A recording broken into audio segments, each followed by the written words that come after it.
جب وہ دبئی جا رہا تھا، آخری ملاقات میری جب اس سے ہوئی، میں بھی بہت روئی، وہ بھی بہت رویا، اور اس نے کہا اللہ توکل پہ رہو، کچھ نہ کچھ تو اللہ کرے گا، میں ایک چکر کاٹ کے آتا ہوں، کیا پتہ یہ لوگوں کا من بدل جائے اور ہماری شادی کے لیے وہ راضی ہو جائیں۔ بس وہ تو وہاں سے چلا گیا، لیکن میرے دل کے اندر اپنا پیار چھوڑ کر چلا گیا۔ میں اس کی یاد میں رویا کرتی، تڑپا کرتی، رات دن دعائیں کرتی، جو جیسا کہتا ویسا کرتی، امی سے ابا سے سب سے منتیں کری، لیکن کوئی نہیں مانا۔ اور اس کے بعد میں میرا ایک رشتہ آیا اور ابا نے نا آنن پانن میں میری شادی کی تاریخ طے کر دی۔ جب میں نے اسے بتایا کہ میری شادی ہو رہی ہے تو اس نے کہا میں اتنا مجبور ہوں، کمپنی میں ہوں، وہاں سے میں آ بھی نہیں سکتا، اب تم کیا کرو گی، کیسے کرو گی؟ تو بس ہار کر کے مجھے وہ شادی کرنی پڑی۔ میری اپی نے بھی کہہ دیا تھا کہ دیکھو یہ قسمت کے جوڑے ہوتے ہیں، جہاں قسمت ہوتی ہے وہیں انسان جاتا ہے، صبر کرو، شکر کرو، کیا پتہ مجھ سے بہتر، مجھ سے اچھا ہو تمہارے یہاں پہ۔ پر میں تو اسے دل دے چکی تھی، اور بس شادی کر کے میں اس آدمی کے ساتھ جس سے میں محبت نہیں کرتی تھی، نفرت کرتی تھی، اور میں چلی گئی اپنی سسرال جا کر کے میرا دل بالکل بھی نہیں لگتا تھا، نہ اس سے بات کرنے کو دل کرتا، نہ اس کو پوچھنے کے لیے دل کرتا، اور میرا من بجھا رہتا۔ اب تو میرے پاس فون بھی نہیں تھا کہ میں اس سے باتیں کر لوں، اور بس میں بجھی رہتی تھی۔ ایک دن امی نے مجھے کہا کہ میں 4-5 دن کے لیے تمہیں اپنے گھر کے لیے بلا رہی ہوں، تم کپڑے تیار کر لو، اور میں خوشی خوشی امی کے گھر پہنچ گئی۔ نروس تو رہتی تھی سسرال میں، لیکن میں نے سوچا امی کے یہاں جاؤں گی تو تھوڑا میرا دل بہل جائے گا، اور میں امی کے یہاں چلی گئی۔ جب امی کے یہاں گئی تو اپی کے یہاں پہ نا بیٹا ہوا تھا، اور وہاں پر ہمیں سامان لے کر کے جانا تھا، جیسے کہ کہتے ہیں نا چھوٹا سا حقیقہ ہو رہا تھا اس کا، تو میں سامان لے کر کے امی کے ساتھ گئی۔ دل میرا بالکل بھی نہیں تھا کہ میں اپی کے گھر جاؤں، کیونکہ اس گھر سے میری بہت پیاری پیاری یادیں تھیں، وہ راتیں تھیں، وہ دن تھے جو میں نے اس کے ساتھ گزارے تھے۔ اکثر اپی جب سو جایا کرتی تھی تو میں چھت پہ اس کے ساتھ جا کے گھنٹوں باتیں کرتی، ایک دوسرے کی باہوں میں جھولا کرتے اور بیٹھے رہا کرتے، لیکن یہ نہیں پتہ تھا کہ گھر والے میرے ساتھ ایسے کریں گے۔ جس ٹائم پہ حقیقے میں اس کے گھر پر گئی اور جا کر کے ہم نے دیکھا، میں نے کیا دیکھا کہ وہ لڑکا آیا ہوا تھا۔ اس لڑکے کو جب میں نے دیکھا، میری ساری پچھلی یادیں تازہ ہو گئیں، اور میں جب وہاں سے آئی تو پھر میں بے جان ہو گئی کہ اب تو میں شادی شدہ تھی۔ اس کی آنکھوں میں ایک سوال تھا کہ تو نے انتظار کیوں نہیں کرا؟ میں اسے کیا بتاتی کہ ہمارے معاشرے میں ایسے کہاں ہے کہ لڑکیاں بیٹھ کر کے انتظار کریں، ان کی تو بس ماں باپ جو چاہے وہ کر سکتے ہیں، اور ہم چپ ہی رہتی ہیں۔ شادی کو 1 سال ہو چکا تھا، اور اب میرے یہاں پر خوشی ہونے والی تھی۔ جب اس بات کا مجھے پتہ چلا، میں نے رونا دھونا شروع کرا، بہت چاہا کہ یہ بچہ نہ ہو، لیکن جب اللہ کو دینا ہوتا ہے نا تو وہ ہر حال میں دیتا ہے۔ وزن اٹھاتی، دوائیاں کھاتی، ہر چیز میں نے کری، بچہ ضائع نہیں ہوا۔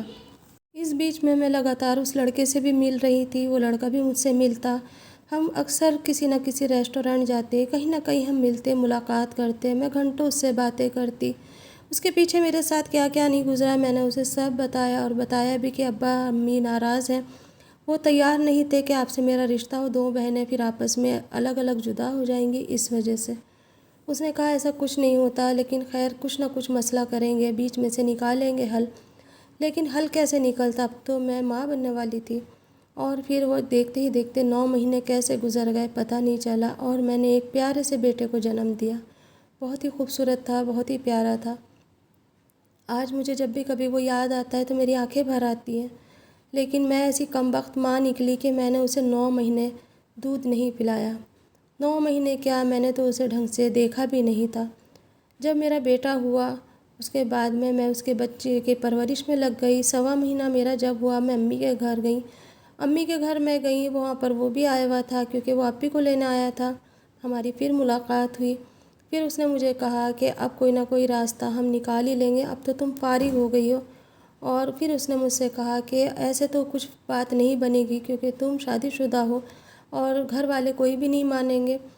وہ لڑکا بھی اتنا اچھا تھا جس سے میری شادی ہوئی تھی، وہ نہ تو مجھے کبھی کچھ کہتا تھا نہ ڈانٹتا تھا، وہ تو ایک سادہ سا انسان تھا، اللہ کا فرشتہ ہی سمجھو۔ اس نے کبھی مجھے کچھ نہیں کہا، میں کیوں کسی کے اوپر جھوٹ ظلم توڑوں، نہ میرے ساس سسر نے، کسی نے کچھ نہیں کہا۔ بس میرے دماغ کے اندر پتہ نہیں کیا تھا، شیطانی وسوسے تھے یا کیا تھا، اللہ بہتر جانے۔ اور بس میں اس لڑکے کے ساتھ میں ایک دن میں نے بات کری کہ تم ایک کام کرو، ایسے تو کوئی بات نہیں بنے گی، ہم یہاں سے چلے جائیں گے، کہیں دور چلے جائیں گے تاکہ کوئی ہمارا پیچھا نہ کرے۔ اس نے کہا ٹھیک ہے ایسے ہی کرتے ہیں، اور وہ تیار ہو گیا۔ مجھے اپنے بچے کی بھی محبت نہیں آتی تھی۔ میرا بچہ 1.25 مہینے کا تھا، میں امی کے گھر آئی تھی 1.25 مہینہ بدلنے کے لیے، اور وہاں پر سے میں نے وہ بچے کو امی کے گھر چھوڑا اور میں چپ چاپ سے چلی گئی، کسی کو نہ بتا کر کے۔ میں چپ چاپ سے میں نے یہ بھی نہیں سوچا کہ میرے ماں باپ کے اوپر کیا گزرے گی، یا میرے ماں باپ کے اوپر یہ کلنک لگ جائے گا کہ تمہارے گھر سے بیٹی چلی گئی، بھاگ گئی ہے۔ میں نے کچھ نہیں سوچا، اس کی اندھی محبت میں وہاں سے نکل گئی، اور وہ اور میں وہاں سے اتنی دور گئے تاکہ کوئی مجھے پہچان بھی نہیں سکے، نہ کوئی مجھے وہاں تلک کوئی خیر خبر دے سکے۔ اس کے پاس دبئی کا پیسہ تھا، اس نے پہلے سے ہی سارے انتظامات کر رکھے تھے، اسی لیے اس نے کہا کہ میں اتنی دور لے جاؤں گا تاکہ کسی کا سایہ بھی ہمارے پاس نہیں آئے گا۔ لیکن اس دل کا کیا کروں، ان رشتوں کا کیا کروں؟ کہتے نا کہ یہ رشتے جو ہوتے ہیں خون کے ہوتے ہیں۔ کچھ وقت تک تو ہم بہت اچھے سے رہے، میں بھی بہت خوش تھی اس کے ساتھ، اس نے میرے ساتھ باقاعدہ نکاح کرا، جبکہ میرا طلاق نہیں ہوا تھا اور نکاح ہو بھی نہیں سکتا، جائز بھی نہیں ہے، لیکن پھر بھی ہم نے اپنے دل تسلی کے لیے نکاح کر لیا، اور پھر ہم دونوں ساتھ رہنے لگے۔ 6 مہینے تک تو ہم دونوں بہت زیادہ خوش تھے، اور 6 مہینے کے بعد مانو ایسے لگنے لگا جیسے زندگی ہم پر بوجھ بن گئی۔ وہ مجھ سے اکھڑا اکھڑا رہنے لگا، اسے اپنے گھر والوں کی یاد آتی، وہ چپکے فون پہ بات کر لیا کرتا، لیکن میں تو کچھ بھی نہیں کر سکتی تھی۔ میں ایک ننھی سی جان کو گھر پر چھوڑ کر آئی تھی، جس نے صحیح سے آنکھیں بھی نہیں کھولی تھی، اس دنیا کو دیکھنے کی تو دور کی بات تھی۔ میں اس سے کہا کرتی تھی کہ تمہیں اگر اپنے گھر والے اتنے یاد آتے ہیں تو تم چلے جاؤ مجھے چھوڑ کر کے۔ وہ کہتا تھا کہ تمہاری بہن میرے گھر میں ہے، میرے بھائی کے گھر میں ہے، اسے میں کیا جواب دوں گا؟ نہ تو میں ادھر کا رہا نہ ادھر کا رہا، پتہ نہیں کیا ہوا ہمارے آپس میں بیچ میں کہ زندگی ہماری بد سے بدتر ہوتی چلی گئی۔ کبھی کبھی تو ہم میں آپس میں اتنی لڑائیاں ہوتی کہ وہ پوری رات نہیں آتا اور میں پریشان رہتی۔ زندگی گزارنے کو تو گزر رہی تھی، لیکن آج بھی وہ ایک کسک باقی ہے، ایک دل کے اوپر وہ چھاپ باقی ہے جو میں لگا کر گئی تھی۔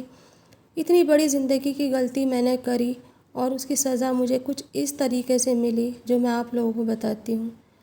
آج میری شادی کو، جو میں نے دوسری شادی کری تھی، 7 سال ہو چکے ہیں، لیکن اب تک میں کبھی ماں نہیں بن پائی۔ صرف اس بچے کو میں نے ایک جنم دیا تھا، میں نے ہر ڈاکٹر کو دکھایا، ہر چیز کر کے دیکھ لی، لیکن ڈاکٹروں نے مجھے یہی کہا کہ اوپر والا چاہے گا تو آپ کی گود بھر دے گا، اور ہر ایک ممکن کوشش کرنے کے باوجود بھی میں آج تک ماں نہیں بن پائی۔ صرف اور صرف اس بچے کی بد دعا ہے، یا میرے شوہر کی پہلے والے کی بد دعا ہے، یا میرے ماں باپ کی بد دعا ہے، جس کا سایہ آج تک میرے ساتھ چل رہا ہے۔